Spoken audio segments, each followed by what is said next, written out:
Bonsoir à tous, la 13e journée se termine au Parc des Princes. Le Paris Saint-Germain reçoit Lille et on va peut-être vivre ce soir un tournant dans la saison de ces deux clubs. Lille va bien, très bien même.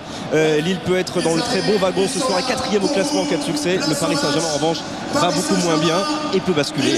Joue gros. Bien évidemment, c'est vrai que le PSG n'arrive pas à être régulier dans ses performances, dans ses résultats, donc forcément à un moment ou un autre ils peuvent pencher dans la mauvaise partie du classement. Ça peut être le cas ce soir si ne s'impose pas face à l'adversaire lillois qui va être redoutable. L'entrée des deux équipes sur la pelouse du Parc des Princes pour ce dernier match de la 13e journée entre Paris et le LOSC.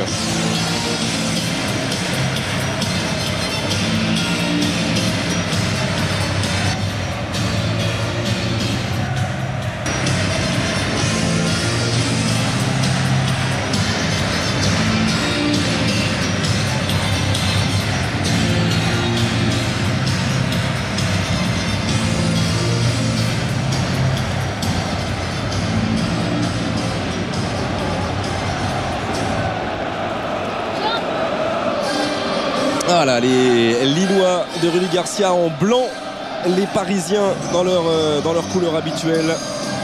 On est avec Philippe Calt, l'arbitre de cette rencontre. On va écouter le toss et on vous présentera ensuite les compos des deux équipes.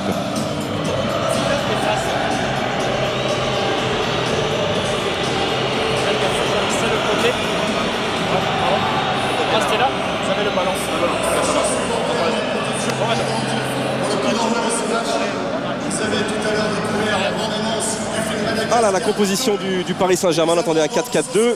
On a un 4-4-2.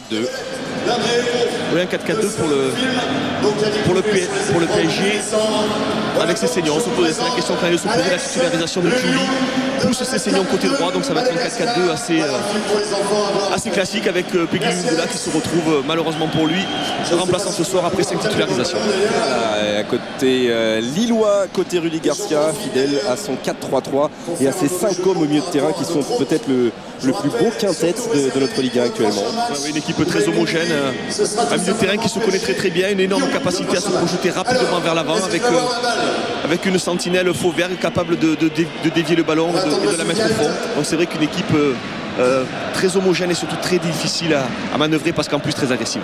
Oui, c'est Lillois dont on voit ici des remplaçants. Il y a Ludovic Butel qui est là avec ses gros gants, le gardien remplaçant de Grégory Maliki. C'est Lillois, on sait qu'ils ont des valeurs de combat, des valeurs d'abnégation depuis des années. Mais ils y ont ajouté sans doute encore un peu plus de talent cette saison que lors des années précédentes.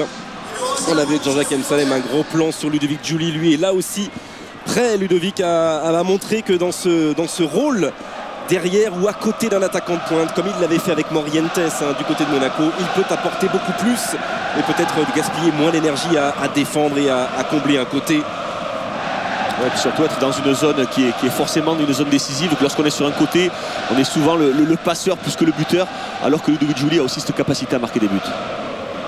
Et le Paris Saint-Germain, on dit qu'il joue gros ce soir parce qu'avec 17 points, s'il y avait une nouvelle défaite, ce serait, bon, pas la crise, mais ce serait encore beaucoup de questionnements autour de Paul Le Guen et autour du réel niveau de ces hommes. Alors que Lille, on vous le rappelle, pourrait être quatrième, oui, ce soir en cas de victoire avec 23 points.